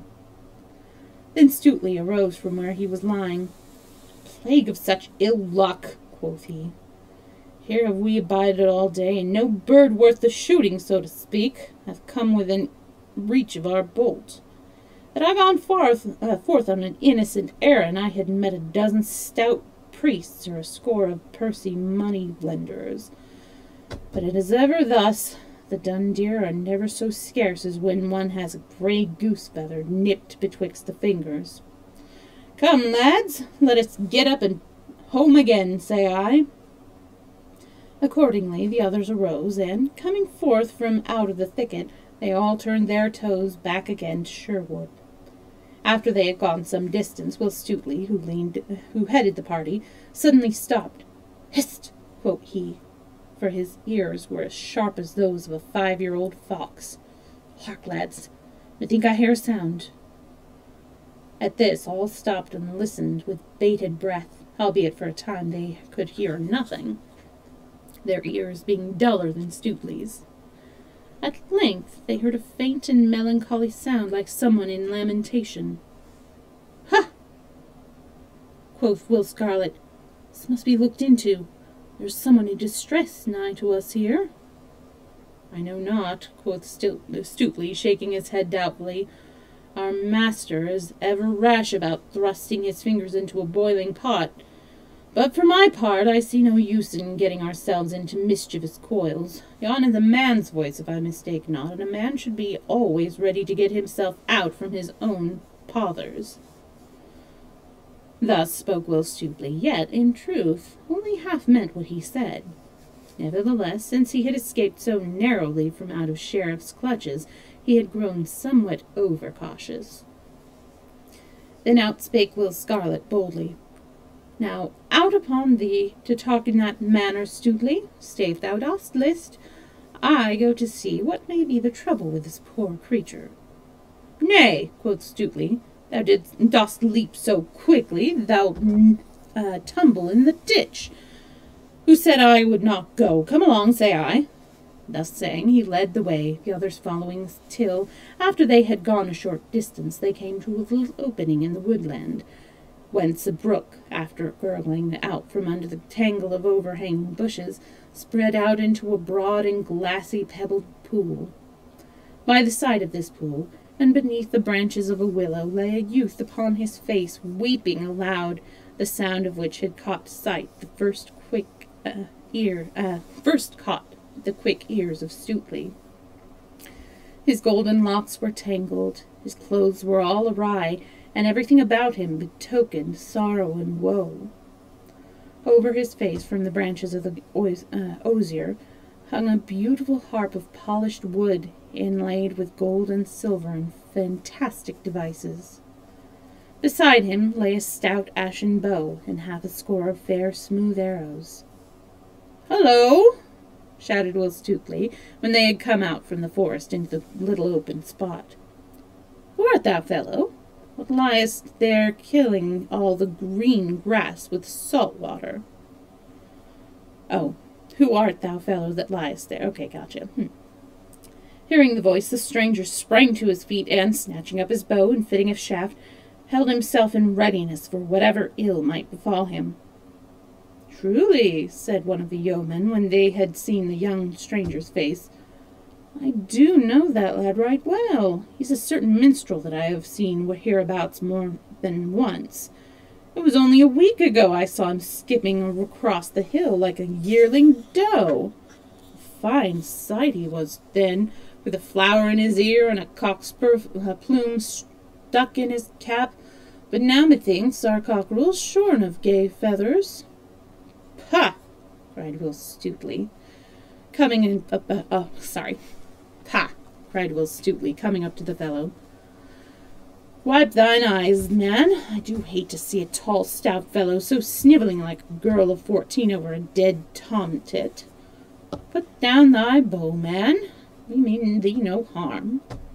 But Will Scarlet, seeing how the stranger, who had a young and boyish look, was stung by the words that Stutely had spoken, came to him and put his hand upon the youth's shoulder. "Nay, thou art in trouble, poor boy," he said kindly. "Mind not what these fellows have said. They are rough, but they mean thee well. Mayhap they do not understand a lad like thee. Thou shalt come with us, and perchance we may find a certain one that can aid thee in thy perplexities, whatsoever they may be." "Ay, truly, come along," said Will Stutely gruffly. "I meant thee no harm, and may mean thee some good. Take down thy singing tools from off this fair tree, and away with us." The youth did as he was bidden, and with bowed head and sorrowful step accompanied the others, walking beside Will Stutely. The youth, I must reread that, sorry. So they wended their way through the forest. The bright light faded from the sky, and a glimmering gray fell over all things. From the deeper recesses of the forest, the strange whispering sounds of night-time came to the ear. All else was silent, saving only for the rattling of their footsteps amid the crisp, dry leaves of the last winter. At last, a ruddy glow shone before them here and there through the trees. A little farther, and they came to the open glade, now bathed in the pale moonlight.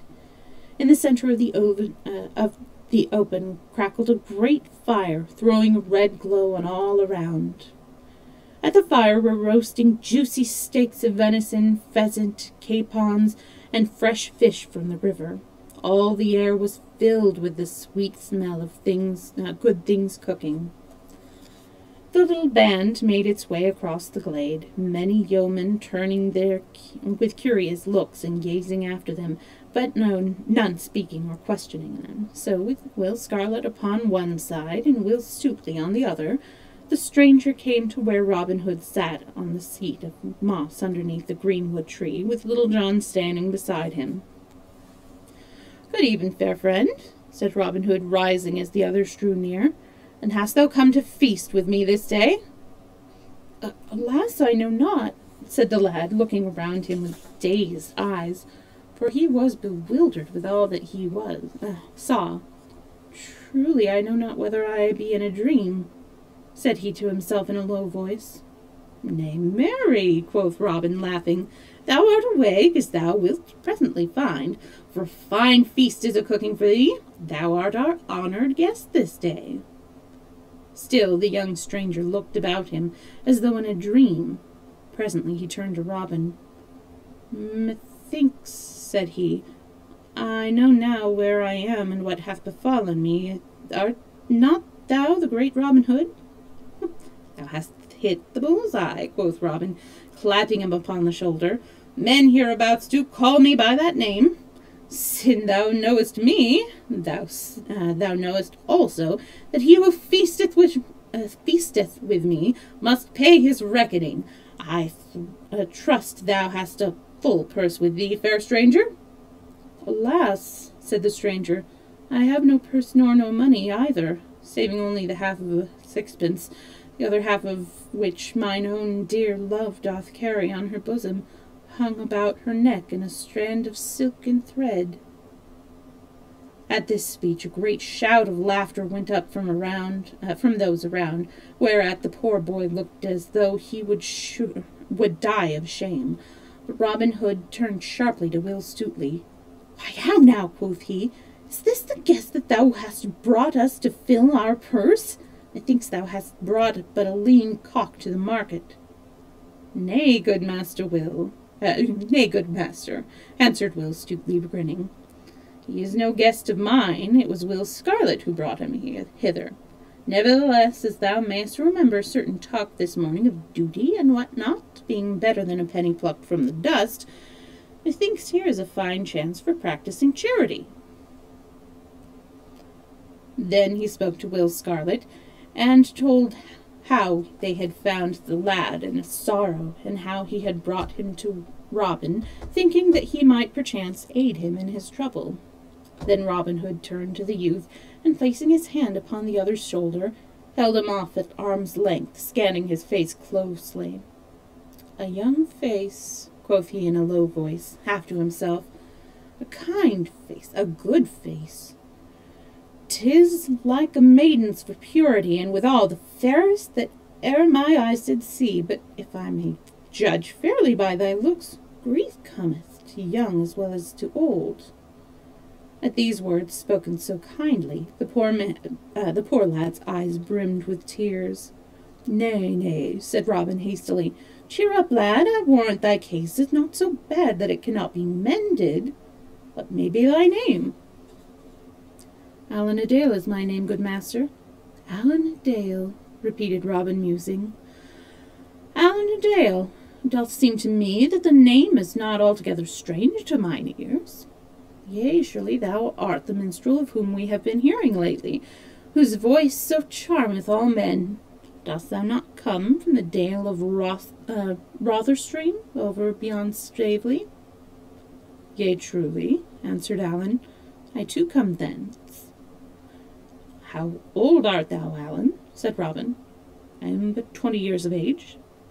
"Methinks thou art over young to be perplexed with trouble," quoth Robin kindly. Then turning to the others, he cried, "Come, lads, busk ye, and get our feast ready.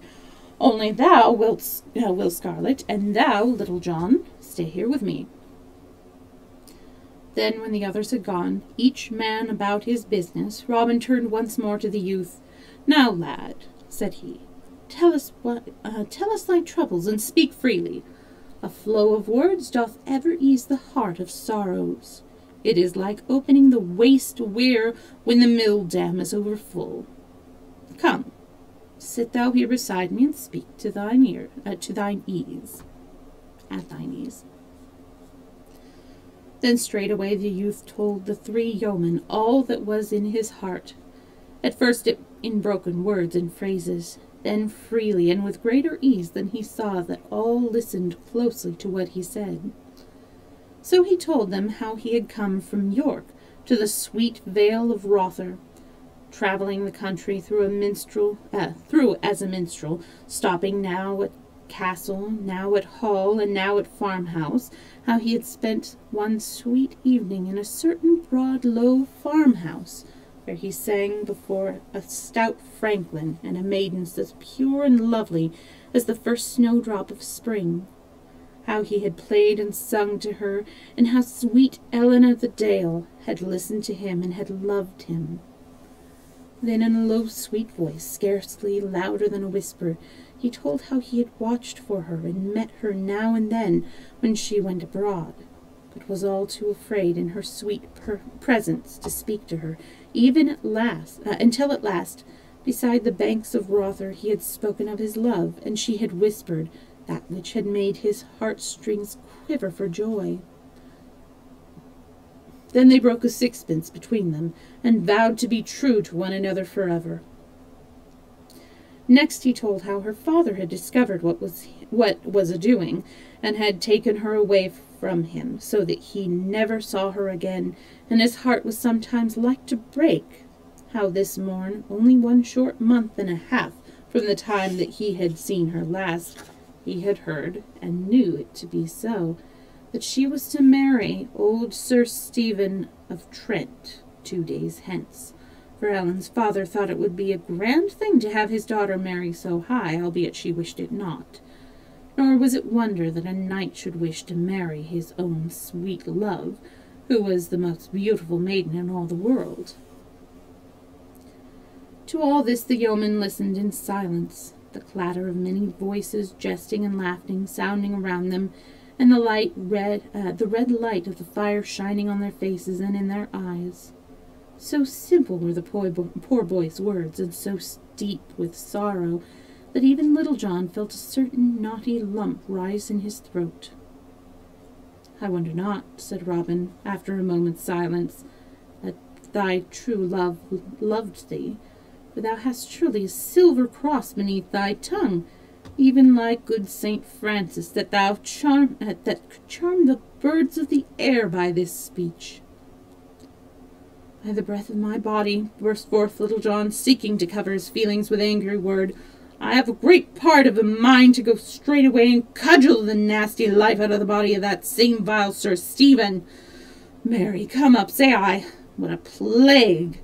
Does an old weazen think that tender lasses are to be bought like plummets of a market day? Out upon him! But no matter, only let him look to himself." Then he spoke to Will Scarlet. "Methinks it seemeth but ill done of the lass that she should so quickly change at others' biddings, more especially when it cometh to the marrying of a man as old as this same Sir Stephen. I like it not in her, Allan." "Nay," said Allan hotly, "thou dost wrong her. She is as soft and gentle as a stock dove. I know her better than anyone in the world. She may do her father's bidding, but if she marries Sir Stephen, her heart will break, and she will die. My own sweet dear, He stopped and shook his head, for he could say nothing further. While the others were speaking, Robin Hood had been sunk in thought. "Methinks I have a plan might fit thy case, Allan," said he. "But tell me first, thinkest thou, lad, that thy true love hath spirit enough to marry thee, were ye together in church, the banns published, and the priest found, even were her father to say nay?" "Ay, marry would she," cried Allan eagerly. "Then if her father be the man that I take him to be, I will undertake that he shall give you both his blessing as wedded man and wife, in the place of old Sir Stephen, and upon his wedding morn. But stay, now I bethink me, there is one thing reckoned, not upon. Priest. Truly, those of the cloth do not love me overmuch, and when it comes to doing as I desire in such a matter, they are as like as not to prove stiff-necked. As to the lesser clergy, they fear to do me a favour because of abbot and bishop." "Nay," quoth Will Scarlet, laughing, "so far as that goeth, I know of a fair friar that, couldst thou but get on the soft side of him, would do thy business, even though Pope Joan herself stood forth to ban him. He is known as the Curtal Friar of Fountain Abbey, and dwelleth in Fountaindale." "But," quoth Robin, "Fountain Abbey is a good 100 miles from here, and we would help this lad. We have no time to go hither and back before his true love will be married. Naught is to be gained here, coz." "Ay," quoth Will Scarlet, laughing again, "but this Fountain Abbey is not so far away as the one of which thou speakest, uncle. The Fountain Abbey of which I speak is no such rich and proud place as the other, but a simple little cell, yet withal as cosy a spot as thou stout anchorite. Okay. As cosy a spot as ever stout anchorite dwelled within. I know the place well, and can guide thee hither, for, though it is a goodly distance, yet methinks a stout pair of legs could carry a man there and back in one day." "Give me thy hand, Allan," cried Robin, Let me tell thee, I swear that by the bright hair of Sir Elfrida, that this time 2 days hence, Ellen Dale shall be thy wife. I will seek this same friar of Fountain Abbey tomorrow day, and I warrant I will get upon the soft side of him, even if I have to drub one soft. At this Will Scarlet laughed again. Be not too sure of that, good uncle, quoth he. Nevertheless, from what I know of him, I think this curtal friar will gladly join two such fair lovers, more especially if there be good eating and drinking afoot thereafter.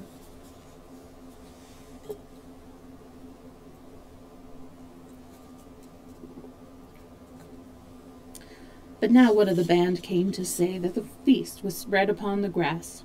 So Robin leading the way, the others following to where the goodly feast was spread.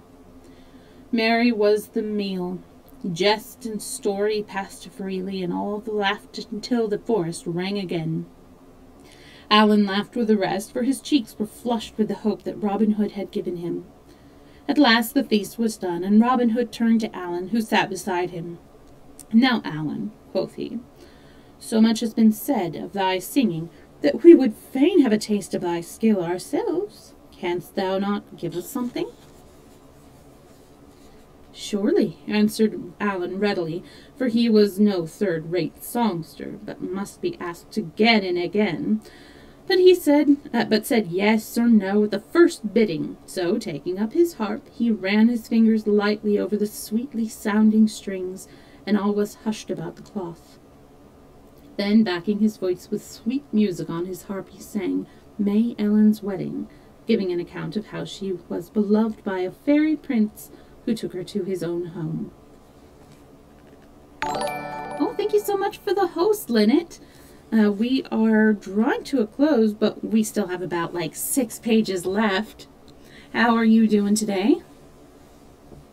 And we're just about to hear, well, quote-unquote hear, the Bard's Song, but I'm not going to be singing it. I'm going to be reading it as a poem.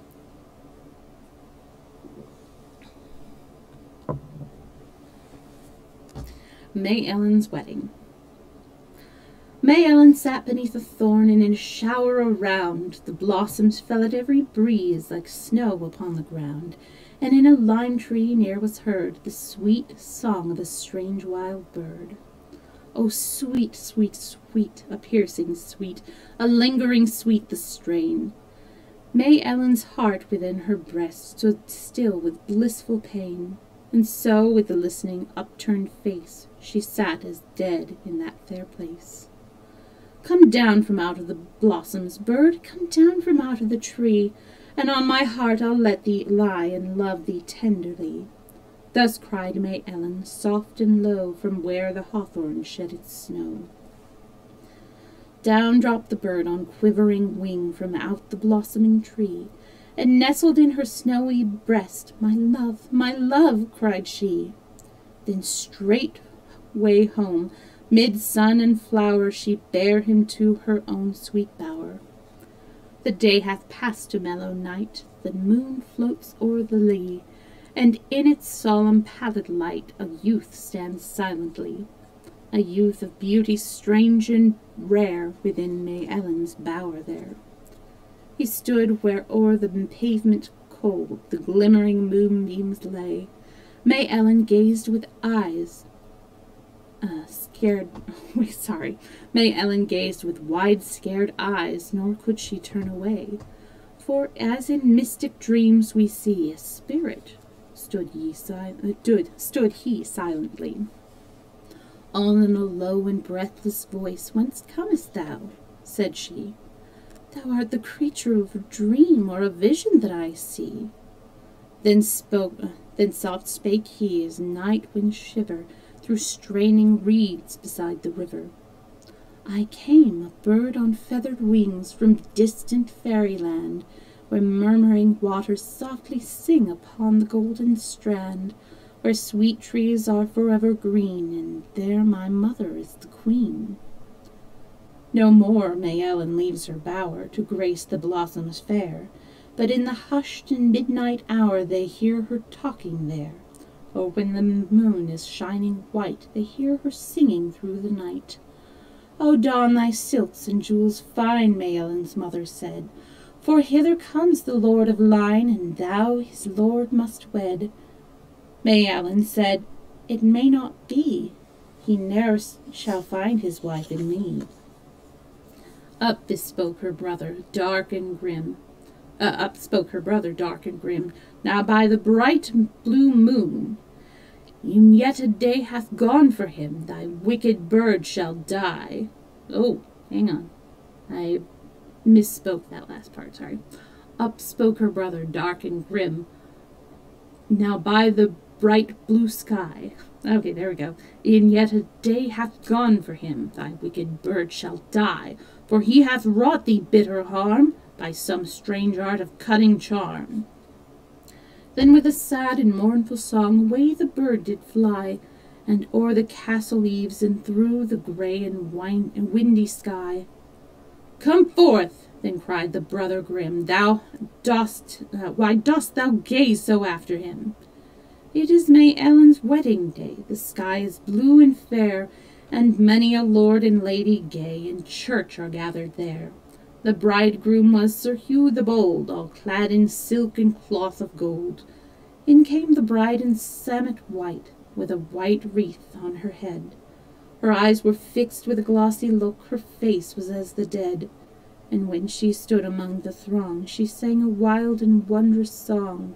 Then came a strange and rushing sound, like the coming wind doth bring.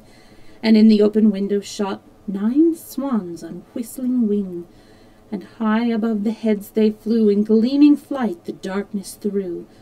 Around Maelon's head they flew, in wide and windy flight, and 3 times round the circle drew, the guests shrank in affright. And the priest beside the altar there did cross himself with muttered prayer. But the 3rd time they flew around, fair Ellen straight was gone, and in her place upon the ground there stood a snow-white swan. Then with a wild and lovely song it joined the swift and winged throng. There's ancient men at weddings been for 60 years and more, but such a wondrous wedding day there never saw before. But none could check and none could stay the swans that bore the bride away. Not a sound broke the stillness when Allen a Dale had done, but all sat gazing at the handsome singer, for so sweet was his voice and the music that each man sat with bated breath, lest on one drop more shall come, and he should lose it. "By my faith and my troth," quoth Robin at last, drawing a deep breath, "lad, wilt thou not leave our company, Allen? Wilt thou not stay with us here in this sweet green forest? Truly I do feel my heart go out toward thee with great love." Then Allen took Robin's hand and kissed it. "I will stay with thee always, dear master," said he, "for never have I known such kindness as thou hast shown me this day." Then Will Scarlet stretched forth his hand and shook Allen's in token of friendship, as did Little John likewise, and thus the famous Allen a Dale became one of Robin Hood's band. And that actually brings us to the end of story time. So do any of you have, let me get my extra back up. There we go. Do any of you have any suggestions for who we should raid? Let me take a look at who is on.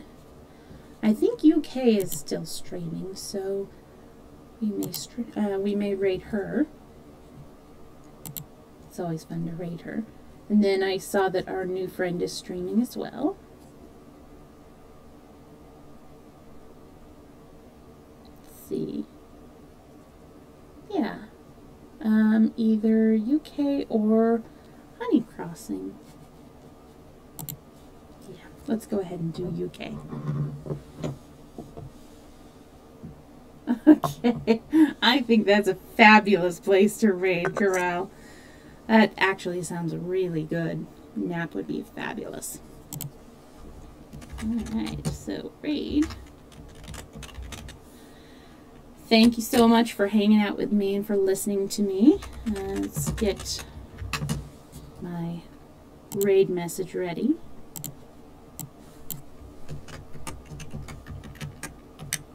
There we go. All right. Next story time, of course, is going to be on Thursday. And we're going to be continuing with the autobiography of an ex-colored man.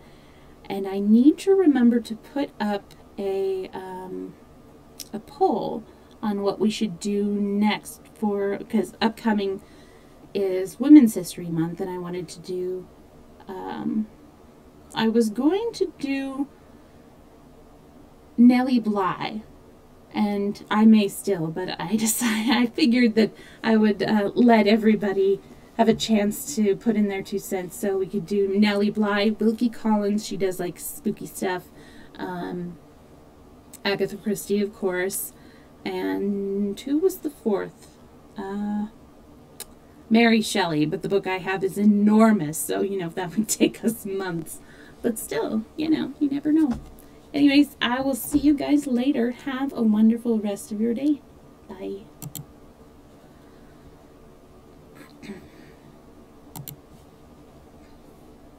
You need Norton 360 for gamers, the next level in device security, dark web monitoring, a no-log VPN, PC notification.